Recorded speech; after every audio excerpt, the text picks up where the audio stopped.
Now let's pass directly to the most cherished part of our presentation, questions and answers. I suppose this is very much expected by our colleagues, and I have to say that we have a very important community of men and women in uniform here, also academia, people from the think tanks and media. But let me say that we will give privilege and preference to people not from the media this time, particularly from universities and from the organizations and from the institutions that have specific questions directly to the subject of our inauguration.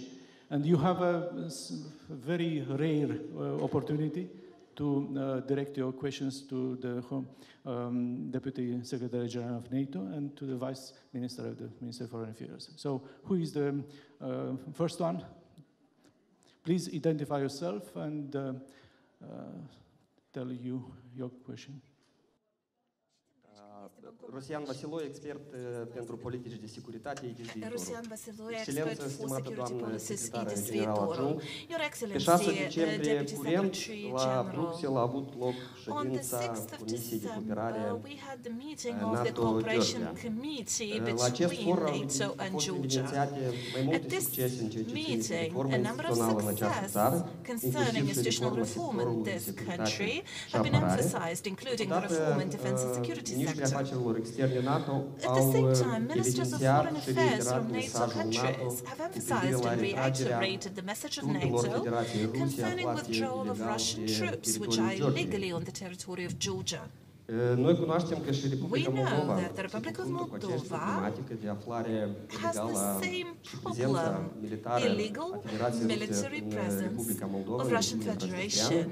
În acest sens, vreau să vă întreb cum NATO va asista și dacă va asista Republica Moldova pentru reiterarea acestui mesaj de retragere a trupelor Federației Ruse in reiteration of the message concerning withdrawal of troops which are on the territory of Moldova, and you as a well-known expert in non-proliferation and disarmament, what would you recommend to the authorities of Moldova to have those steps implemented? Thank you very much. Thank you very much for that excellent question, and I'll begin to answer it by stressing one immutable fact, and that is that NATO stands for the rule of international law. And so at every opportunity, we speak out very clearly, as I did yesterday at a lunch at the Foreign Ministerial for the Organization for Security and Cooperation in Europe. I spoke out at a lunch yesterday with Minister Lavrov and a number of other ministers, including the Minister of Foreign Affairs of Georgia, and also Moldova was there, and I emphasized and underscored the importance of sovereignty and territorial integrity.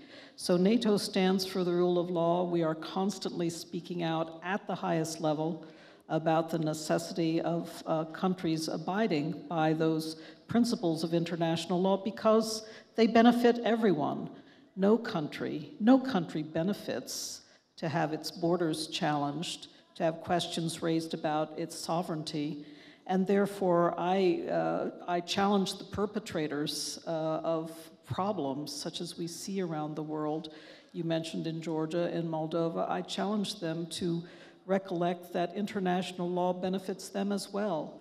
The predictability and the understanding that territorial integrity and sovereignty are for everybody.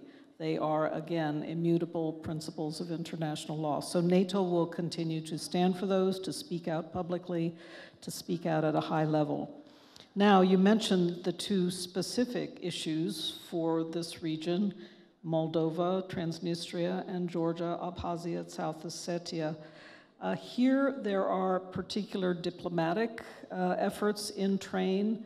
I commend the government of Georgia for its constant and assiduous efforts to move forward in advancing the diplomatic efforts and in dealing with issues such as, we've just been discussing them recently, efforts by Russia to establish border lines and that type of thing, and to prevent the movement of people across those administrative areas in the occupied territories. It's the same here. The government has an effort afoot, the so-called 5+2 long-standing diplomatic processes, where you just had meetings last week to try to address some of the issues and to move that process forward. NATO does not have a seat at those tables.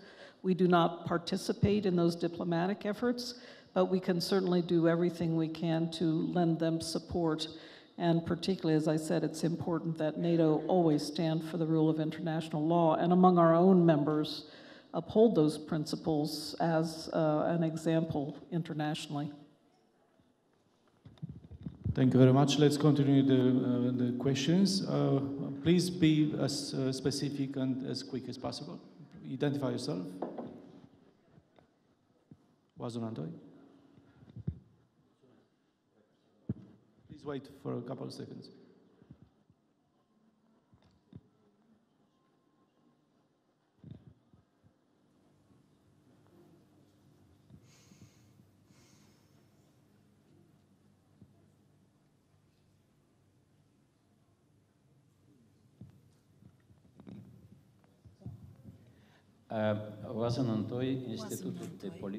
Institute of Public Policy, Program Director on Regional Conflicts. I have a question for Daniela Morar. But first of all, I do not understand why we need to talk so much about neutrality of the Republic of Moldova in the situation when Russian Federation occupies a part of our sovereign territory. And my question is, if does Ministry of Foreign Affairs and European Integration intend to react to illegal and regular joint military exercises of Russian troops and paramilitary troops of the region? The most recent case was just a few days ago, so anticipating a bit things. So what is our Ministry of Foreign Affairs and European Integration is going to do if Mr. Putin, besides integration of the South Ossetia troops in the Russian troops, will do the same about the Transnistrian troops? Thank you for your question.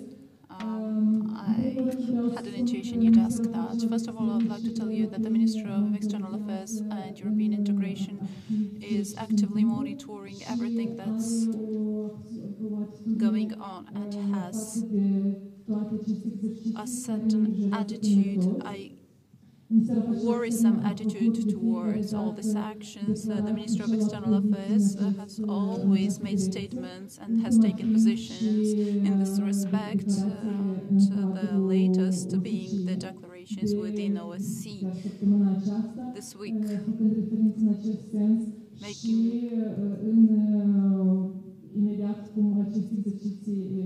and throughout this exercise as well. We are adepts in what Madam Rose mentioned as to observing international norms, and we address all actors who contribute to the observance of the international law, inclusively in the Republic of Moldova.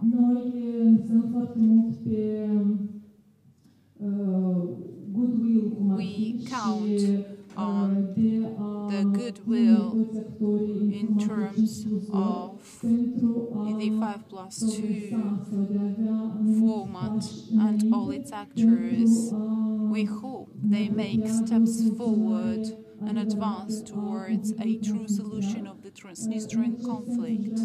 In this respect, I would like to make reference to the latest evolutions, and namely the progress that has taken place when the Gottemoeller bridge has opened, and such important elements as the Romanian language schools, the telecommunication sector, progress and access of farmers to agricultural land. These are practical steps and proof of advancement.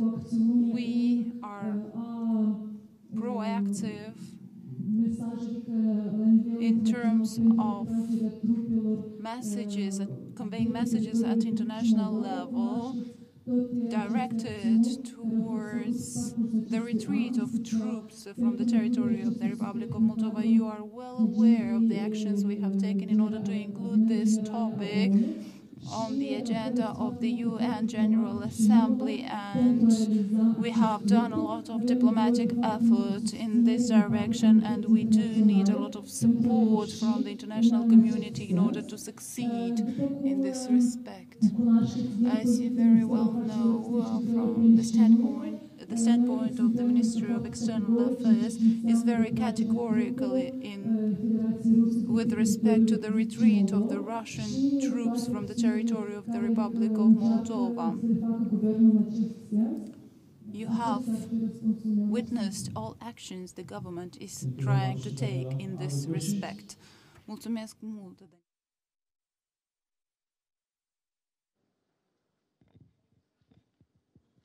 Let's collect 2 questions in this case.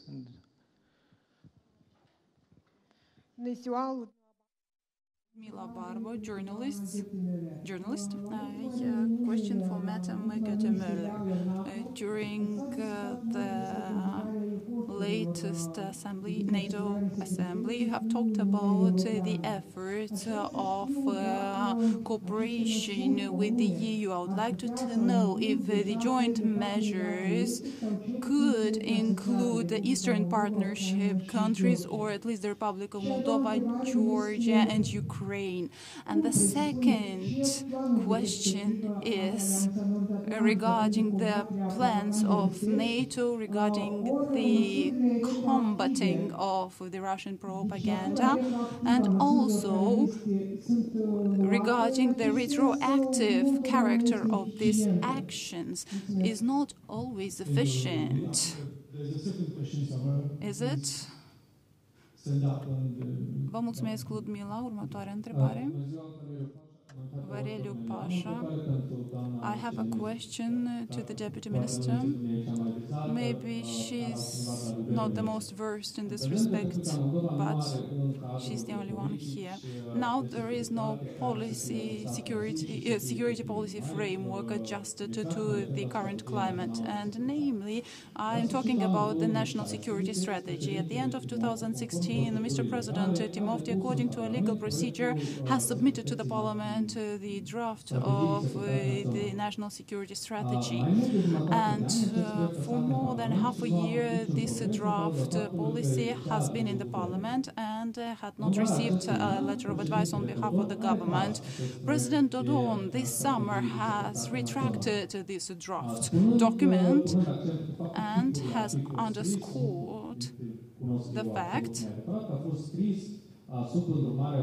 that it had been written under the counseling of NATO experts, which is false in my opinion. There was no reply on behalf of the government in this respect. Now, as I know, it is a different policy document is being developed. Again, the government has no response to that.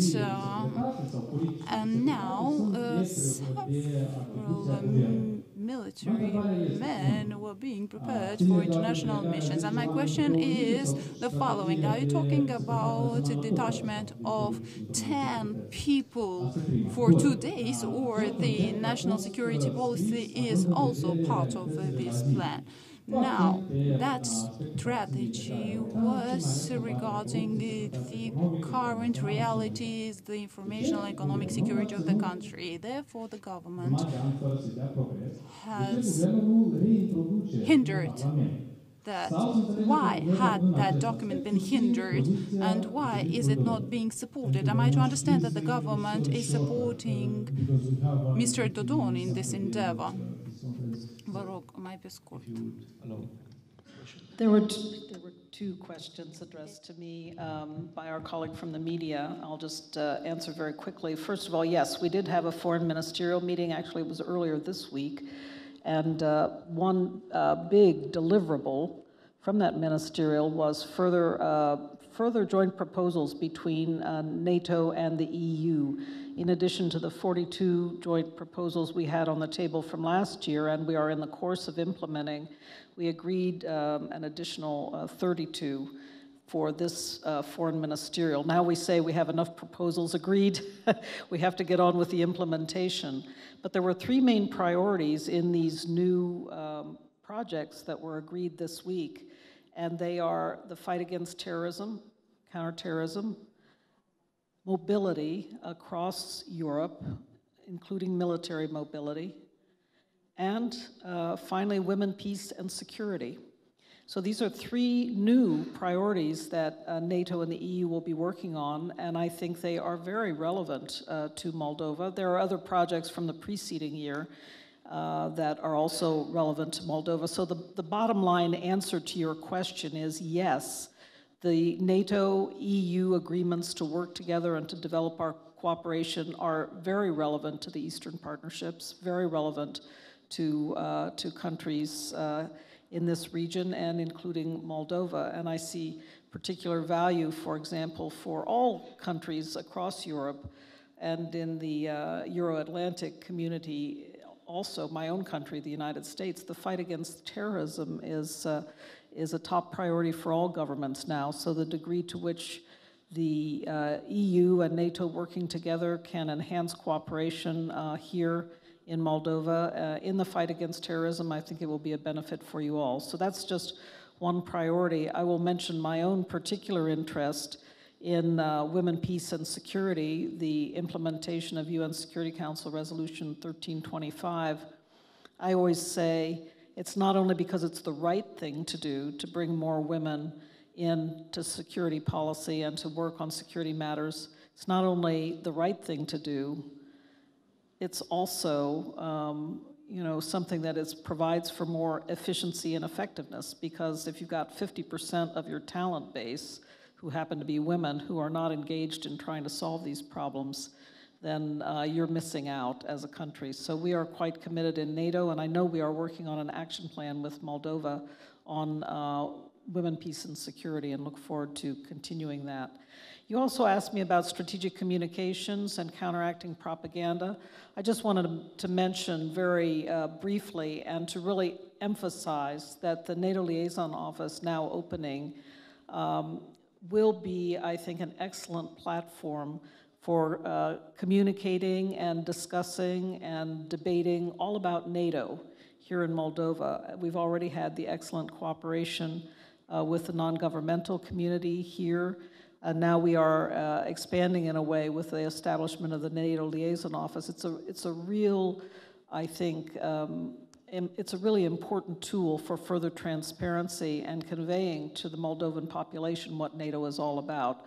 We always say, don't count on secondhand information. Don't count on information that could be skewed or treated propagandistically. Come straight to the source and ask for the facts straight from the source. So I'm just saying for you here in Chisinau, here in Moldova, now you have the NATO Liaison Office here. You can come straight to the source and ask for the facts. And that, I hope, will help to deal with any misunderstandings about what NATO really is and what it really does. Thank you. If I may briefly add, in terms of strategic communication in the context of the governmental reform, we have had a lot of lessons learned. We have seen our drawback in terms of communication. We try to focus on strategic communication. Additionally to the strategic communication task force, we'll have a focal point within the Ministry of Interior in this respect. We have a good relationship with the Strategic Communication Department from NATO, from the Baltic countries, and I believe that it is very important to accompany any reform implementation effort with communication taken actions in small teams, but bearing the correct messages and targeted towards the specific groups relevant to the subject addressed. In terms of the national security strategy, it is true that we have not managed to approve it, and it is indeed a very important document to the government, and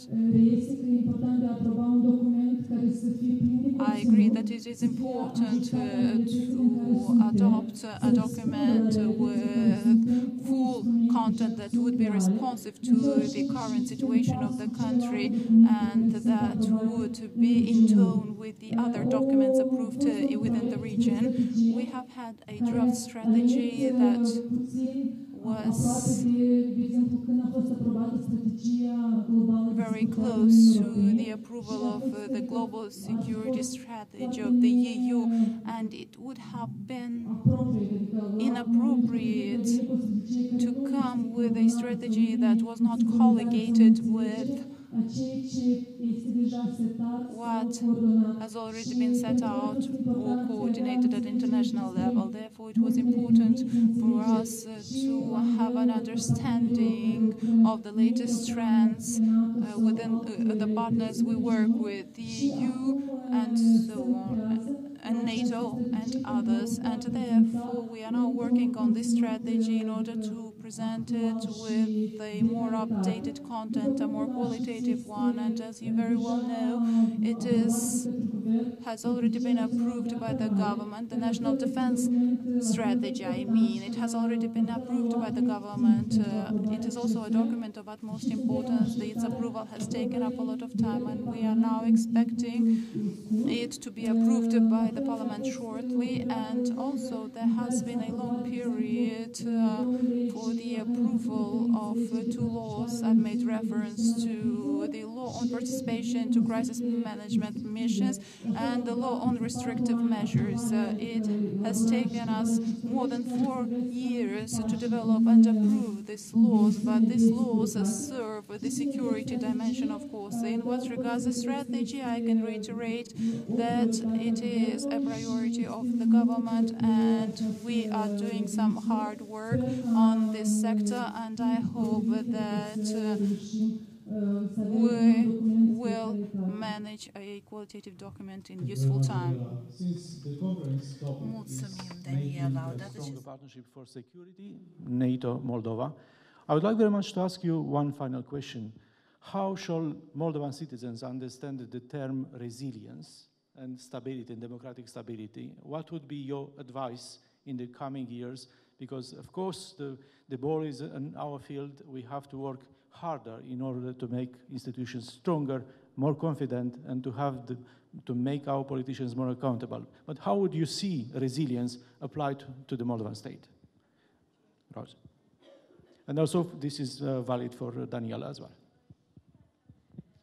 Well, as I understand, Moldova has been tackling corruption in recent years. To my mind, that is the greatest task to resolve, the greatest task that you are taking on in order to ensure the resilience of the Moldovan state over time is to tackle the fight against corruption and to win.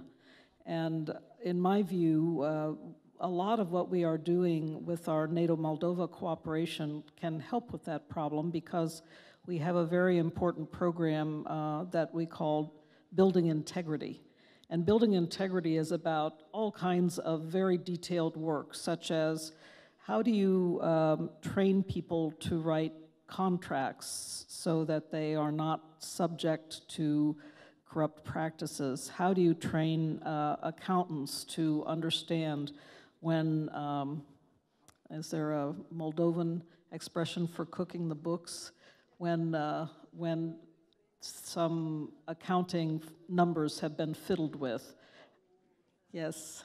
So how do you ensure that people who are exercising oversight are indeed exercising oversight and are not themselves engaging in corrupt practices? So there are some very, very basic and very, I call them, again, it's a term in English, nitty-gritty, but very pragmatic kinds of training and courses that we are undertaking with Moldovan colleagues in order to build that kind of integrity, particularly in the Ministry of Defense, but we hope to work more broadly with security services and other institutions to build integrity and make it kind of second nature to everyone in the fight against corruption. To my mind, that is an important role that NATO can play in helping to build Moldova's resilience.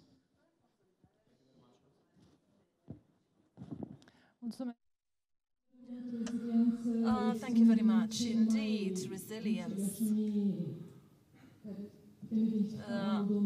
Well, we could identify 2017 and 2016 in this sense.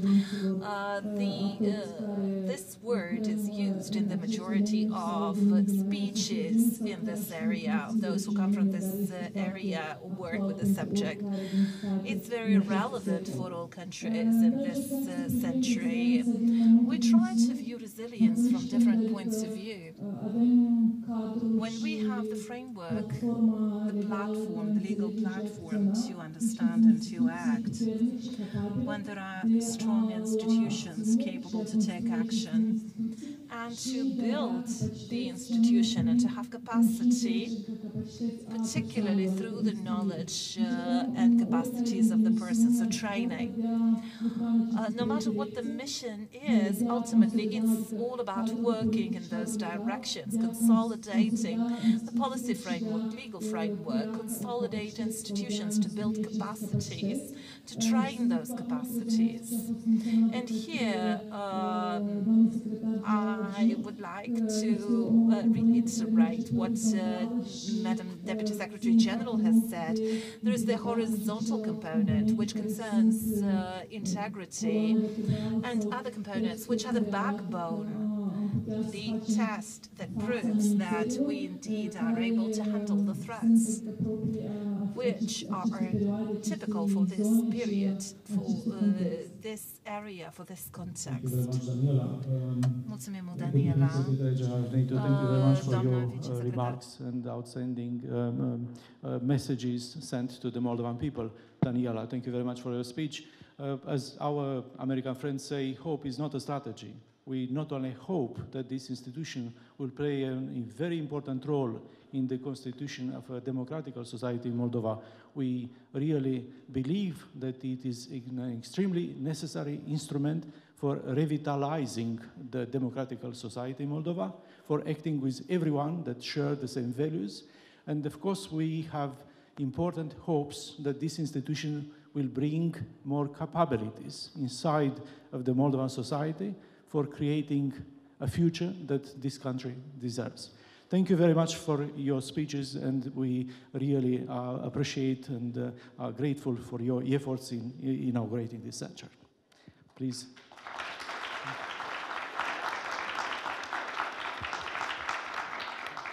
Now let me announce a short break, and we are going to the next session. Thank you very much.